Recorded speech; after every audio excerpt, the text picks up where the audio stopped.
Es un verdadero privilegio y un gran gozo poder participar de esta convención reformada.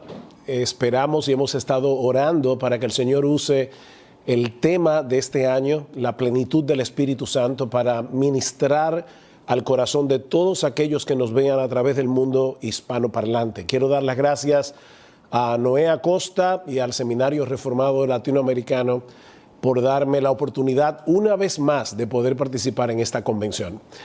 Como todo lo que hacemos es con la ayuda del Señor y precisamente nuestro tema es la obra del Espíritu Santo, vamos a orar ahora y vamos a pedir al Señor que venga sobre el predicador y sobre todos aquellos que escuchen esta conferencia completa a través de todos los expositores que van a estar predicando a lo largo de esta semana. Vamos a orar.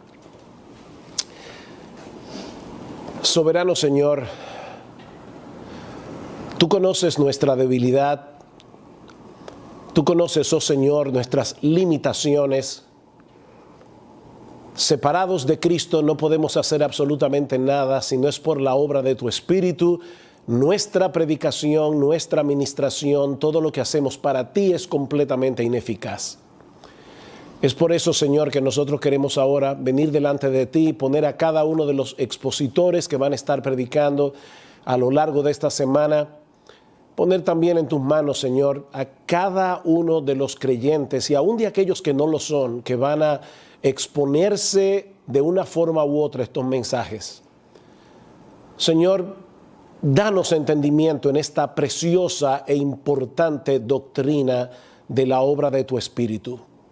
Cuánto necesitamos depender de Él, cuánto necesitamos entender quién es la persona del Espíritu, cuánto necesitamos saber lo que Él hace en nuestras vidas. Ayúdanos, oh Señor, porque te lo pedimos, te lo suplicamos en el precioso nombre de Jesús. Amén y amén. En el mundo evangélico, muchos tienen la impresión de que los reformados no suelen darle mucha importancia o la importancia debida a la doctrina del Espíritu Santo, ni promueven en los creyentes una verdadera y real dependencia del Espíritu de Dios. Dado que el Espíritu Santo se asocia con el fuego en las Escrituras, cuando algunos escuchan la palabra reformado, se imaginan una iglesia con mucha enseñanza, con mucha estructura, pero también llevando a cabo un culto frío, apagado, es decir, mucho orden, pero poca vida. Esto no deja de ser algo irónico porque fue precisamente debido a la Reforma Protestante del siglo XVI que la doctrina del Espíritu Santo fue colocada en el lugar que le corresponde. Durante la Edad Media, la obra del Espíritu fue reemplazada por el sistema sacramental del catolicismo romano. Los sacramentos eran vistos como algo así como una especie de tuberías a través de las cuales fluye la gracia de Dios. De manera que dentro de ese sistema de salvación, la obra del Espíritu Santo vino a ser prácticamente irrelevante. El bautismo resolvía el problema del pecado original y los otros sacramentos se encargaban de hacer el resto. De manera que el católico romano solo tenía que depositar su fe en la iglesia y en los sacramentos. Es por eso que un historiador señala que la reforma no fue otra cosa que una lucha por esa línea del credo niceno. Creo en el Espíritu Santo, Señor y dador de vida. De hecho, si hay un distintivo en la teología de Juan Calvino, es precisamente la importancia que él le da a la obra del Espíritu Santo en la salvación y en la santificación de los creyentes. Tanto así que el teólogo de Princeton, Benjamin Warfield, le llama a Calvino el teólogo del Espíritu Santo. Así que no se puede ser reformado, realmente reformado, y no darle importancia a la doctrina bíblica del Espíritu Santo.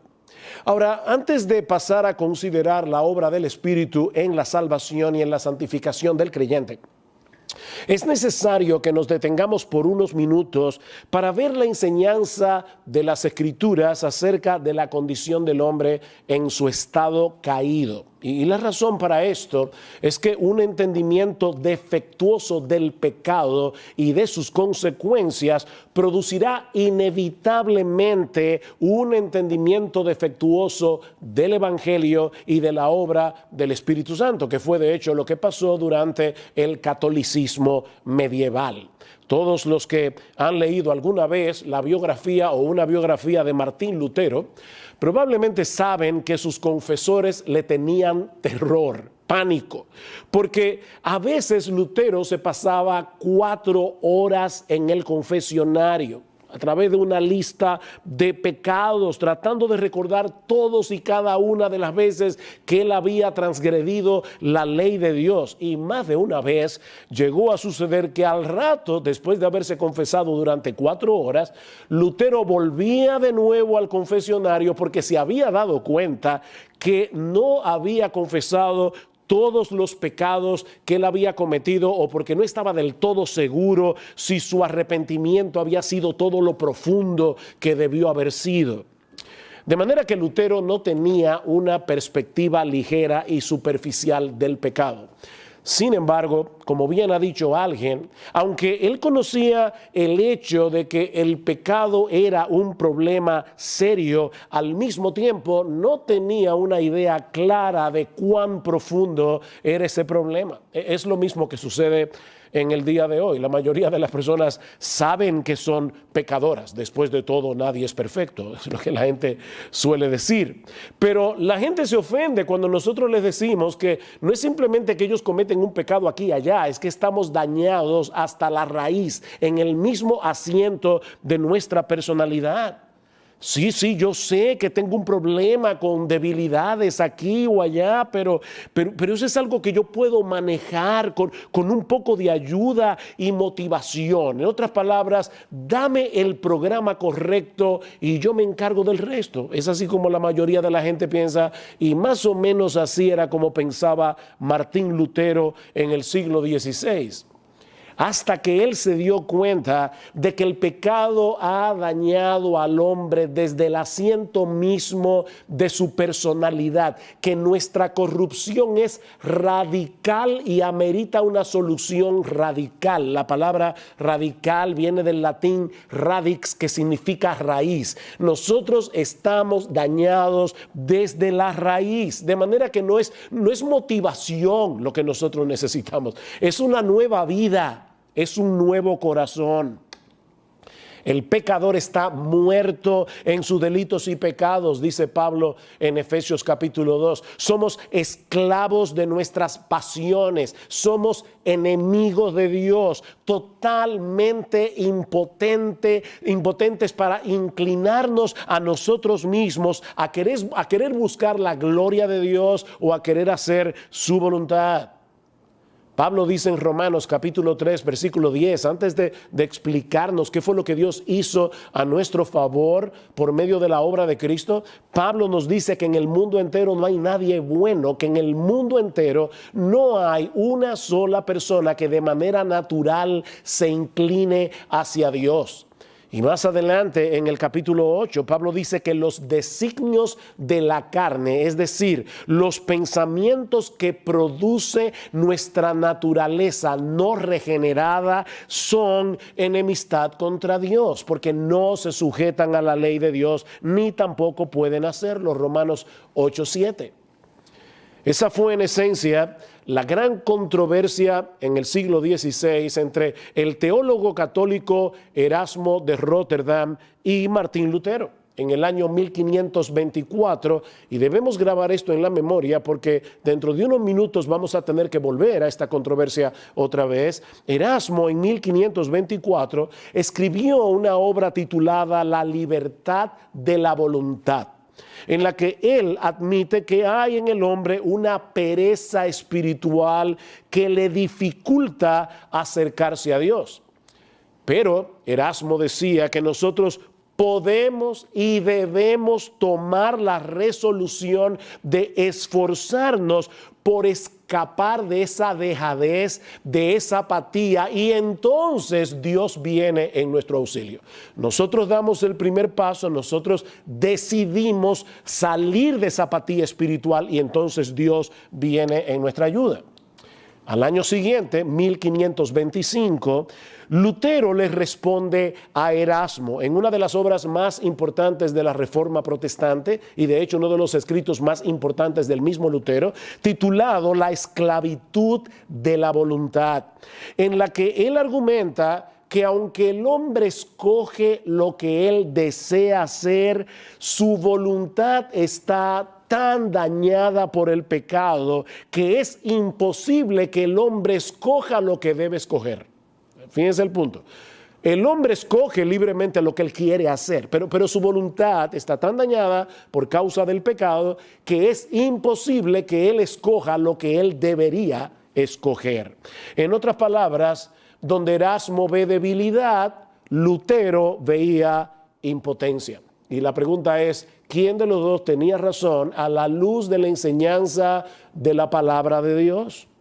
Bueno, la Biblia nos enseña claramente que nuestro corazón se inclina hacia lo que ama. Donde esté tu tesoro, allí estará tu corazón. Y en nuestro estado natural, no regenerado, no podemos amar a Dios.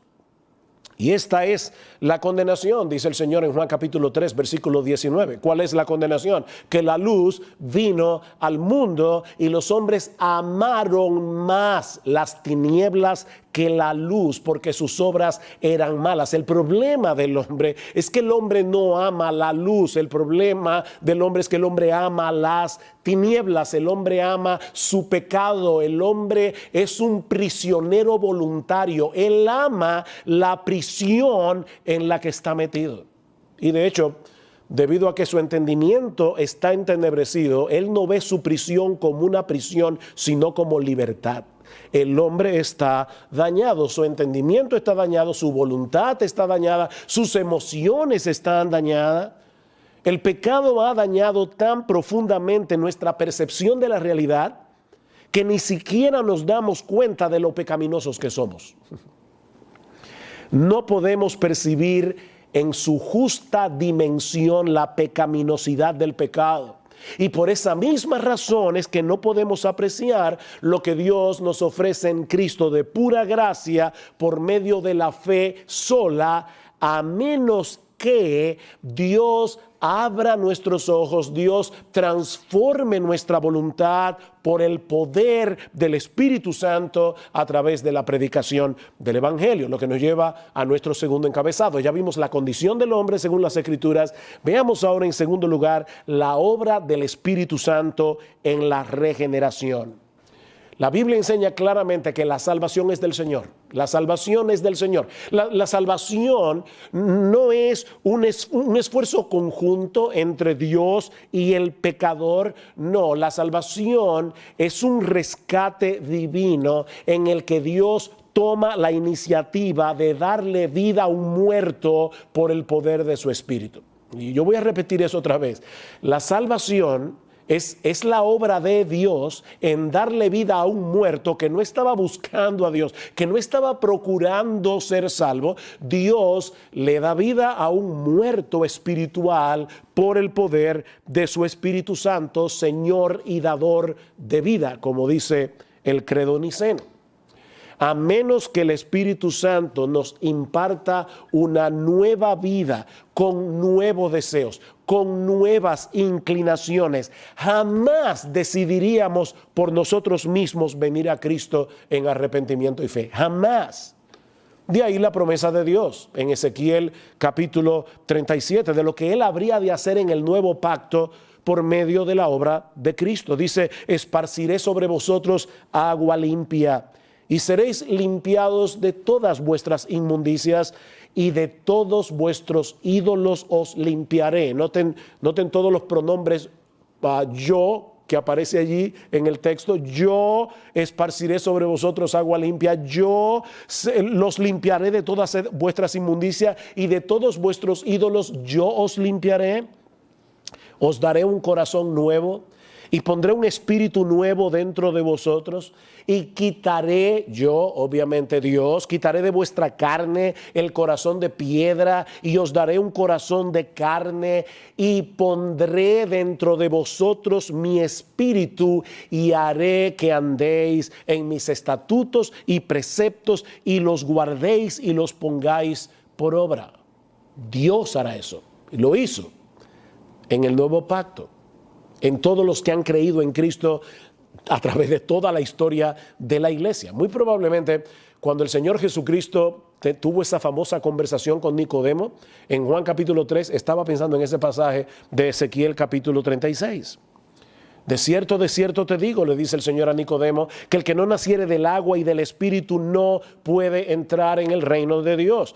Lo que es nacido de la carne, de esta naturaleza pecaminosa nuestra, lo que es nacido de la carne, carne es, y lo que es nacido del espíritu, espíritu es. Lo que el Señor está diciendo aquí es que dos padres pecadores engendran un hijo pecador. Es verdad que parecen angelitos cuando acaban de nacer, pero es un pecador. Y nada más hay que darle tiempo para ver su inclinación pecaminosa. Dos padres pecadores engendran hijos pecadores. De manera que no es un mero cambio de fachada, no es un barniz de decencia lo que necesitamos. Es una transformación radical en el asiento mismo de nuestra personalidad que derrita nuestro corazón endurecido y produzca un cambio de 180 grados en la inclinación de nuestros afectos. Y es a eso que la Biblia le llama regeneración. Regeneración. Nuevo nacimiento. Cristo nos envía su Espíritu Santo para que Él nos imparta una nueva vida, de tal manera que el amor supremo que antes teníamos por nosotros mismos quede completamente eclipsado por el deleite superior de amar a Dios. Eso es lo que hace el Espíritu Santo.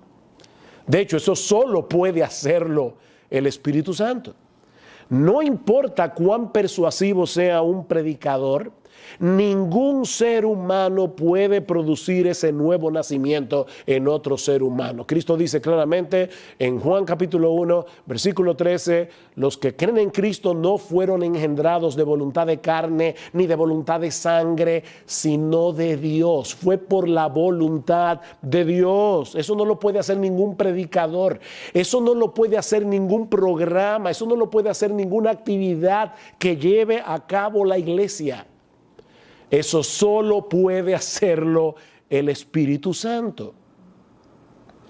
Lamentablemente, esta gloriosa doctrina de las Escrituras volvió a quedar sepultada en muchas iglesias que hoy llevan el nombre de evangélicas, debido en gran medida, no solamente, pero en gran medida, a la influencia de un evangelista del siglo XIX llamado Charles Finney. Charles Finney negó rotundamente la doctrina de la total depravación del hombre, lo que vimos al principio de este mensaje. Él negó la imposibilidad que el hombre tiene de salvarse y la necesidad de descansar únicamente en la obra todopoderosa de la gracia de Dios. Según Charles Finney, el hombre no ha perdido la capacidad de obedecer a Dios. Y por lo tanto, el hombre puede decidir en cualquier momento, sin la ayuda del Espíritu Santo, cambiar por completo el rumbo de su vida. Él decía que eso es la regeneración. No el cambio que produce en nosotros el Espíritu Santo, no. Él le llama regeneración al cambio de ruta que toma el pecador cuando es persuadido por la predicación del Evangelio y él lo decide, seguir a Cristo. En otras palabras, todo lo que se necesita para ser cristiano, según Finney, es que el hombre decida ser cristiano, sin ninguna intervención divina. Lo único que hace el Espíritu Santo es persuadirnos a través de la predicación, a través de la verdad, para que obedezcamos al Evangelio, pero nada más. Es decir, que prácticamente Finney nos llevó de vuelta a la misma discusión que hubo en 1524, 1525 entre Erasmo y Lutero. O sea, es como haber llevado a la iglesia evangélica de vuelta a la teología católico-romana. Los hombres, dice Finney, no son convertidos, y estoy citando a Finney, no son convertidos por un cambio obrado en su naturaleza por el poder creativo del Espíritu Santo, sino por rendirnos a la verdad. Debemos tomar la decisión de convertirnos a Cristo.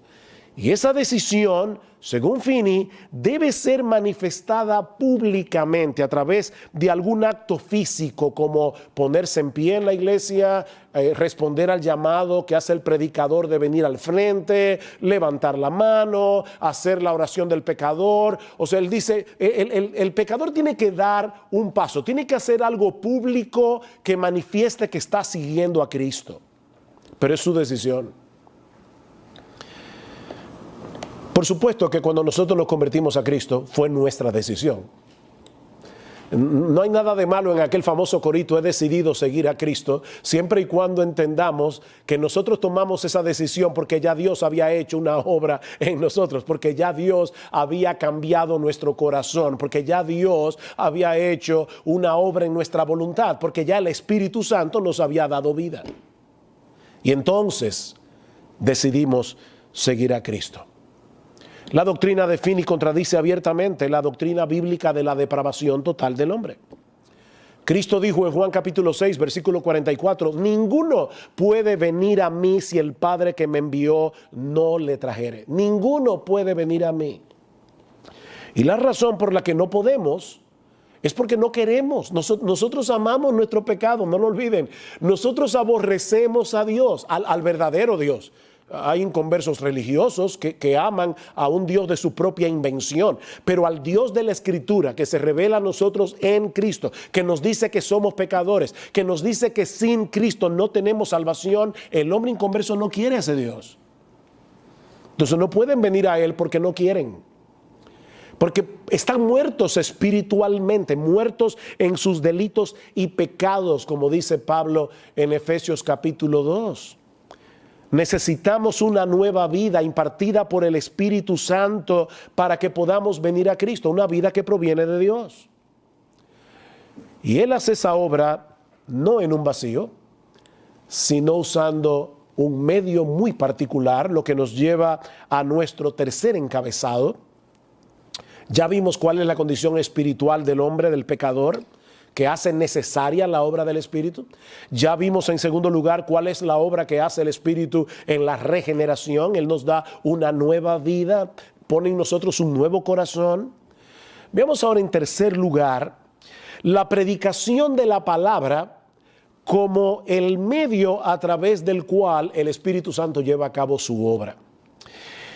A la luz de lo que hemos dicho hasta aquí, puede ser que alguien esté pensando ahora mismo, si el pecador está muerto en sus delitos y pecados y necesita que el Espíritu Santo lo regenere para poder venir a Cristo en arrepentimiento y fe, entonces, ¿para qué predicar el Evangelio? Estamos predicándole el Evangelio a una persona que no quiere oír, a una persona que no puede recibir el mensaje. ¿Qué sentido tiene tratar de persuadir a un muerto para que abandone su vida de pecado y venga a Cristo? Eso es como tratar de venderle un seguro de vida a un cadáver en el cementerio. ¿Qué sentido tiene eso? Bueno, Pablo responde esa pregunta en 1 Corintios capítulo 1, versículo 21. Pues ya que en la sabiduría de Dios el mundo no conoció a Dios mediante la sabiduría, agradó a Dios salvar a los creyentes por la locura de la predicación. Es decir, es Dios el que obra, pero Él obra a través de medios. Y el medio a través del cual Él produce la regeneración es la predicación de la palabra. La predicación de la palabra de Dios es el instrumento designado por Dios para que el Espíritu Santo lleve a cabo su obra en nosotros. Dice en Santiago capítulo 1 versículo 18 que Dios el Padre nos hizo nacer de su voluntad, no de la nuestra. Él nos hizo nacer de su voluntad por la palabra de verdad, para que seamos primicias de sus criaturas. Dios nos dio vida por medio de su palabra, porque su palabra es viva y eficaz, su palabra es poderosa. Fue con esa palabra que Dios creó el universo. Y es con esa misma palabra que Él crea en nosotros una nueva vida. Es lo mismo que dice el apóstol Pedro. En su primera carta dice que fuimos renacidos. Primera de Pedro capítulo 1 versículo 22. Fuimos renacidos no de simiente corruptible, sino de incorruptible por la palabra de Dios que vive y permanece para siempre. Y más adelante en el versículo 25 Pedro aclara, y esta es la palabra que por el evangelio, por medio del evangelio os ha sido anunciado. ¿Ustedes ven la conexión? Es el Espíritu Santo el que produce el nuevo nacimiento. Pero tanto Pablo como Pedro nos dicen que Él actúa en conjunción con la proclamación del Evangelio. Eso es básicamente lo que Pedro nos está diciendo aquí. Es por medio de la palabra.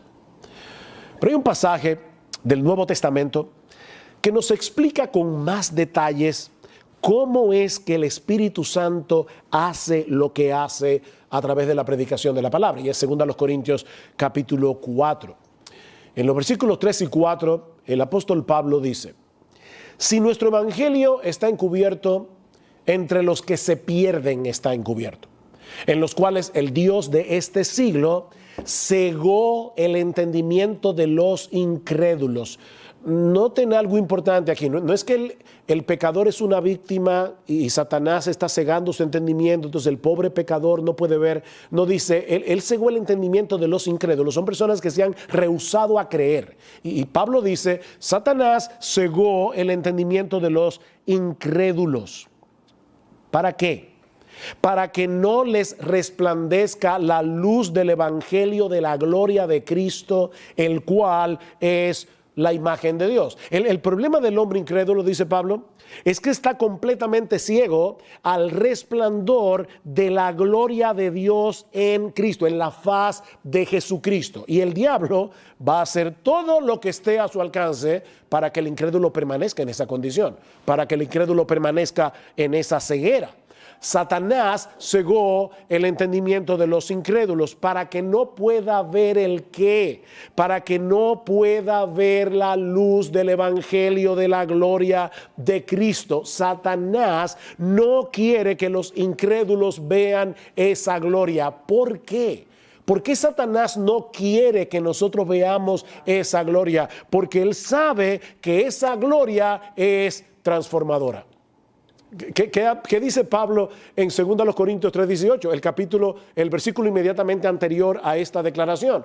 Dice que nosotros todos, mirando a cara descubierta como en un espejo la gloria del Señor, somos transformados de gloria en la misma imagen como por el Espíritu del Señor. Cómo el Espíritu del Señor transforma el corazón de los creyentes mirando la gloria de Jesús. ¿Acaso no fue eso lo que sucedió con Saulo de Tarso cuando iba camino a Damasco? ¿Ustedes recuerdan? Pablo sale a perseguir a los cristianos y termina convertido. Y la pregunta es, ¿cómo fue que ocurrió ese milagro de transformación? Todos conocemos la historia. Cristo se le apareció a Pablo en el camino a Damasco. Y Pablo vio su gloria como un resplandor de luz del cielo. ¿Ven la conexión con 2 Corintios? Para que no les resplandezca la luz del evangelio. ¿Qué fue lo que Pablo vio? Una luz del cielo, Hechos 9:3, que no era otra cosa que la luz del resplandor de la gloria de Cristo.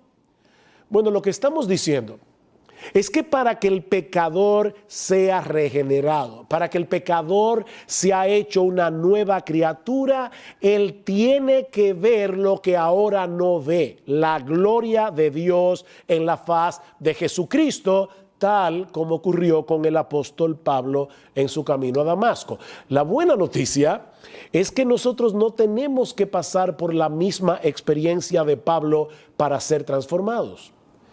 porque esa gloria que Pablo vio se revela cuando el evangelio de Jesucristo es fielmente predicado y el Espíritu Santo abre los ojos para que nosotros podamos ver en el evangelio esa gloria. Por eso Pablo continúa diciendo, volvemos ahora a 2 Corintios 4, Pablo continúa diciendo, porque no nos predicamos a nosotros mismos.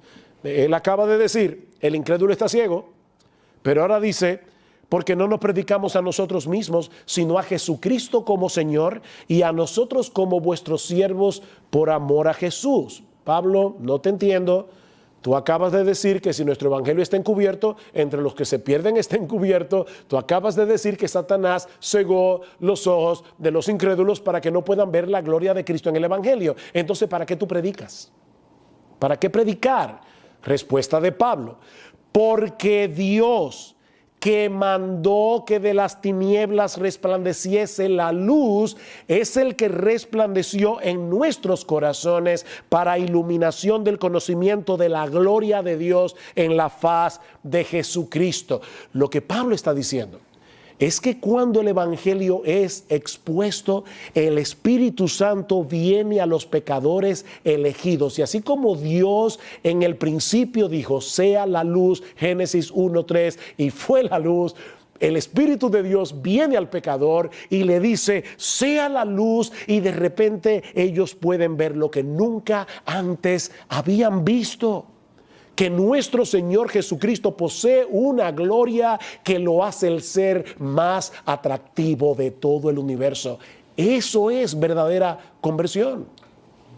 Eso es lo que pasa cuando un pecador se convierte.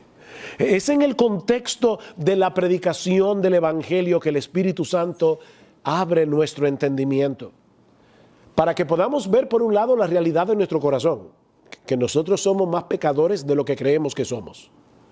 Pero por el otro lado, para que nosotros podamos entender qué fue lo que Dios hizo en Cristo para salvarnos, solo por gracia, solo por medio de la fe. Ahora, tú no estabas consciente de que todo eso estaba sucediendo, ¿verdad?, detrás de la escena, cuando te arrepentiste, pero eso fue lo que sucedió.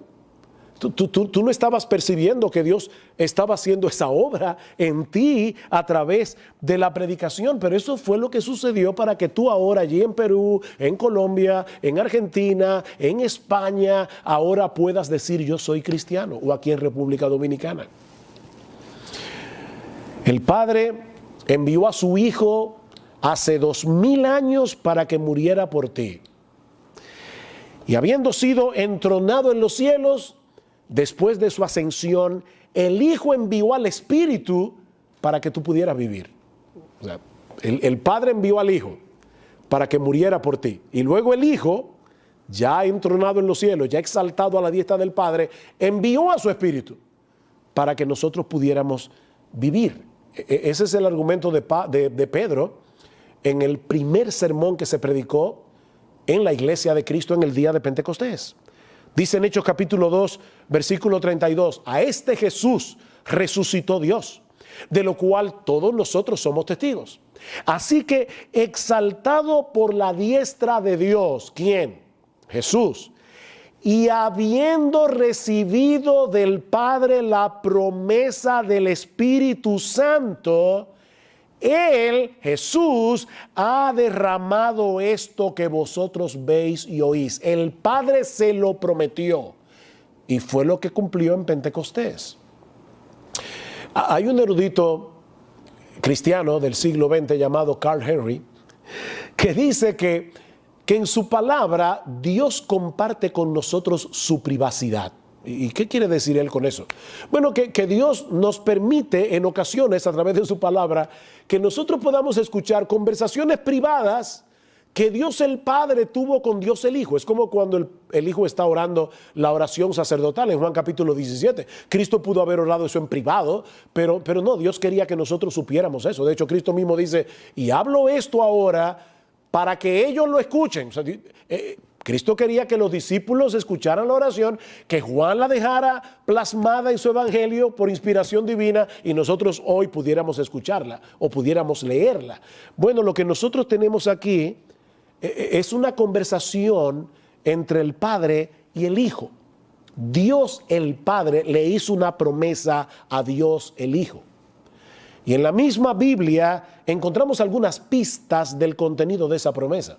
Por ejemplo, en el Salmo 2, nosotros vemos a Dios el Padre diciéndole al Mesías: pídeme y te daré por herencia las naciones y como posesión tuya los confines de la tierra.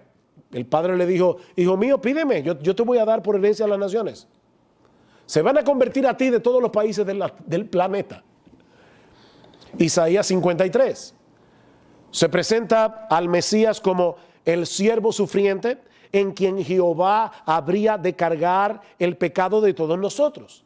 Y luego dice: cuando él haya puesto su vida en expiación por el pecado, verá linaje. Un muerto que después de muerto verá descendencia. Eso es lo que está diciendo. Este muerto va a tener descendencia después de muerto y precisamente por causa de su muerte. Obviamente porque va a resucitar. Dice: cuando haya puesto su vida en expiación por el pecado, verá linaje, vivirá por largos días y la voluntad de Jehová será en su mano prosperada. Verá el fruto de la aflicción de su alma y quedará satisfecho. Dios el Padre le prometió a Dios el Hijo que su muerte en la cruz no sería en vano. Él habría de tener una gran descendencia. Él verá linaje, dice Isaías, hombres y mujeres de toda tribu, pueblo, lengua y nación que serían justificados por su conocimiento. Justificará mi siervo justo a muchos, de Isaías. Serían declarados inocentes en el tribunal de Dios, porque el Hijo cargaría con nuestros pecados, pagaría nuestra deuda, y nosotros, por el poder del Espíritu, lo vamos a reconocer a Él como el Cordero de Dios que quita el pecado del mundo. ¡Wow! ¿Cómo habría de establecer el Mesías este dominio mundial que el Padre le prometió? ¿Cómo es que su muerte en la cruz iba a producir tanto fruto? Bueno, nosotros tenemos la respuesta, por ejemplo, en textos como Hechos capítulo 1, versículo 8. Dice el Señor a los discípulos: no se vayan de Jerusalén hasta que venga el Espíritu Santo, pero recibiréis poder cuando haya venido sobre vosotros el Espíritu Santo, y me seréis testigos en toda Judea, en toda Samaria y hasta lo último de la tierra. Los discípulos de Cristo irían por todo el mundo predicando el Evangelio en el poder del Espíritu Santo enviado por Cristo mismo. Fue Cristo que envió a su Espíritu después de su ascensión. ¿Para qué? Para aplicar su obra de redención en el corazón de sus elegidos. Es a eso que Pedro se refiere en el sermón de Pentecostés, cuando dice que Jesús fue exaltado a la diestra de Dios y habiendo recibido del Padre la promesa del Espíritu Santo, ha derramado esto que vosotros veis y oís, lo que los discípulos vieron en Pentecostés. ¿Se dan cuenta, mis hermanos, de lo sorprendente que es todo esto? Nuestro Señor Jesucristo envió su Espíritu a nuestro corazón mientras escuchábamos la predicación del Evangelio, para que el Espíritu abriera nuestro entendimiento, para que nosotros pudiéramos ver su gloria, para que nosotros pudiéramos depositar nuestra fe en Él, haciendo efectiva de ese modo la elección del Padre, de Dios el Padre. Y yo vuelvo y repito, ninguno de nosotros estaba consciente de todo eso cuando nos arrepentimos de nuestros pecados, cuando decidimos seguir a Cristo. Es verdad que nadie nos puso una pistola en la cabeza, nosotros decidimos seguir a Cristo, pero no estábamos conscientes de todo lo que Dios estaba haciendo para que eso pudiera ser posible. Qué grandioso es la salvación, qué grandioso es el Evangelio. Es por eso que ningún creyente se puede perder. Eso es imposible. El Padre nos escogió en el Hijo. El Hijo pagó nuestra deuda con la justicia del Padre. y luego envió al Espíritu Santo para darnos vida nueva en Él, al unir nuestra vida con la suya por medio de la fe. De manera que su justicia vino a ser nuestra justicia por causa de nuestra unión con Él. Es por medio de la fe que nosotros nos aferramos a Cristo. Pero Él nos tiene aferrados por su Espíritu. Así que no existe posibilidad alguna de que alguien pueda separarnos de Él. ¿Quién nos podrá separar del amor de Cristo? Nadie. Mis ovejas oyen mi voz y yo las conozco y me siguen y yo les doy vida eterna y no perecerán jamás, ni nadie las arrebatará de mi mano. Mi Padre que me las dio es mayor que todos y nadie las puede arrebatar de la mano de mi Padre. Ven, yo las tengo agarradas con mi mano, mi Padre las tiene agarradas, yo y el Padre somos uno. No somos nosotros los que estamos sujetando la mano de Jesús. No, el Padre y el Hijo nos tienen firmemente sujetados con sus manos para que nunca nos apartemos de allí.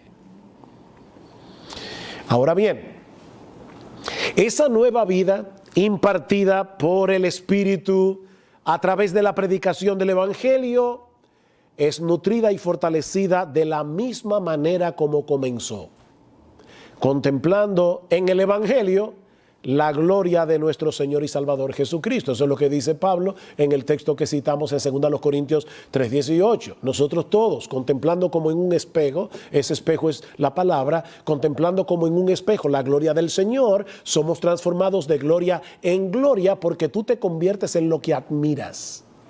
Por eso es que la idolatría convierte al hombre en sus ídolos. Dice, ellos serán semejantes a sus ídolos, dice el Salmo 115. Bueno, nosotros seremos semejantes a ese que admiramos. Mientras más tú admires la gloria de Cristo, más serás transformados de gloria en la misma imagen, como por el Espíritu del Señor.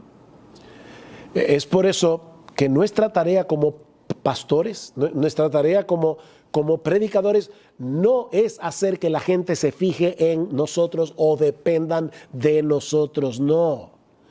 La esencia de nuestro trabajo es predicar fielmente el Evangelio para que la gloria de Cristo que allí se revela pueda ser vista claramente a través de la predicación. Ese es nuestro trabajo. Seguramente muchos de ustedes tienen edad suficiente como para recordar aquellas pruebas nucleares, o tal vez lo han visto en películas viejas, aquellas pruebas nucleares que se llevaban a cabo durante la Guerra Fría. Un grupo de científicos con batas blancas y con espejuelos especiales se reunían en el desierto para observar las detonaciones nucleares, obviamente a una distancia segura. Y todos estaban bien atentos al brillo intenso de esas detonaciones. Era casi una obsesión. Bueno, lo que yo estoy diciendo es que nosotros nos reunimos cada domingo como iglesia a hacer lo mismo. Nosotros nos reunimos como iglesia a hacer exactamente lo mismo. Nos congregamos cada día del Señor en medio del desierto de este mundo a contemplar todos juntos el brillo de la gloria de nuestro Salvador, tal como se revela en el Evangelio y que es infinitamente más intenso que 1.000.000 de bombas nucleares. Cada domingo nosotros nos congregamos a ver la hermosura, la gloria de nuestro bendito Salvador. Es irónico entonces que se catalogue como frío y carente del Espíritu un servicio de adoración en el que la predicación fiel del texto bíblico tenga preeminencia por encima de todo lo demás, que es lastimosamente lo que está sucediendo en muchas iglesias en el día de hoy. De hecho, precisamente por la influencia de hombres como Charles Finney, yo he estado en iglesias donde se predica 20 minutos la palabra y el llamado, la persuasión a que el pecador venga al frente, levante la mano, haga una decisión por Cristo dura media hora. O donde se hace un montón de cosas como iglesias y la predicación dura 15 minutos. Es irónico que nosotros digamos que en un servicio de adoración donde la palabra de Dios es fielmente predicada, donde Cristo es exaltado a través de la proclamación del Evangelio, que alguien diga que ese es un servicio de adoración carente del Espíritu Santo. Y yo diría que más que una ironía, eso es una tragedia. Es una tragedia. Porque es en el contexto de la predicación del Evangelio, de la predicación de la palabra, que el Espíritu Santo obra con poder para salvar a los pecadores y para santificar a los creyentes, para transformarlos gradualmente a la imagen de su Señor y Salvador. Hablando acerca de la venida del Espíritu, dice el Señor en Juan 16:14, Él me glorificará. ¿A qué vino el Espíritu Santo? Él me glorificará, porque tomará de lo mío y os lo hará saber. ¿Cómo? A través de la predicación. ¿Tú quieres ver al Espíritu Santo obrando con poder en tu iglesia? Allí en Perú, en Colombia, en España, en República Dominicana, en Argentina. ¿Tú quieres ver en Chile? ¿Tú quieres ver al Espíritu Santo obrando con poder en medio de tu iglesia? Regresa a la pureza del Evangelio que defendieron los reformadores, para que solo Dios reciba toda la gloria al proclamar que la salvación es solo por gracia, solo por Cristo y solo por medio de la fe. Oh, que el Señor use esta misma conferencia, que el Señor continúe levantando más púlpitos en todo el mundo de habla hispana, que en vez de entretener a las personas o tratar de moralizarlos o usar el púlpito para someterlos a una especie de terapia psicológica colectiva, prediquen el Evangelio de la gloria de Cristo en el poder del Espíritu Santo, que es Señor y dador de vida. Dice el puritano Richard Sibbes, siglo XVII, y con esta cita concluyo: si queremos más del Espíritu, debemos estudiar el Evangelio de Cristo. Cuanto más aprendamos de Cristo, más recibiremos del Espíritu. Cuanto más se revelen las riquezas de Cristo en la iglesia, mayor será la presencia del Espíritu en ella.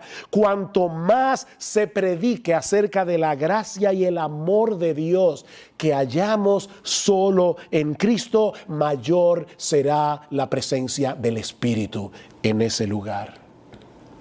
Que Dios bendiga su palabra para la edificación y el fortalecimiento de nuestras almas. Vamos a orar.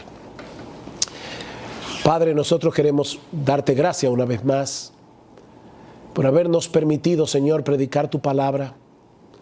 Oh bendito Rey, nosotros te suplicamos que nos ayudes a entender estas cosas, que nos ayudes a depender del Espíritu Santo. Que nos ayudes, oh Señor, a poner la predicación del Evangelio en su justo lugar. Ayúdanos, oh Señor, para que la gloria de Cristo brille en nuestras iglesias y para que a través del brillo de esa gloria muchos sean salvados y los creyentes sigan siendo gradualmente transformados de gloria en gloria en la misma imagen como por el Espíritu del Señor. Porque te lo pedimos en su precioso nombre. Amén y amén.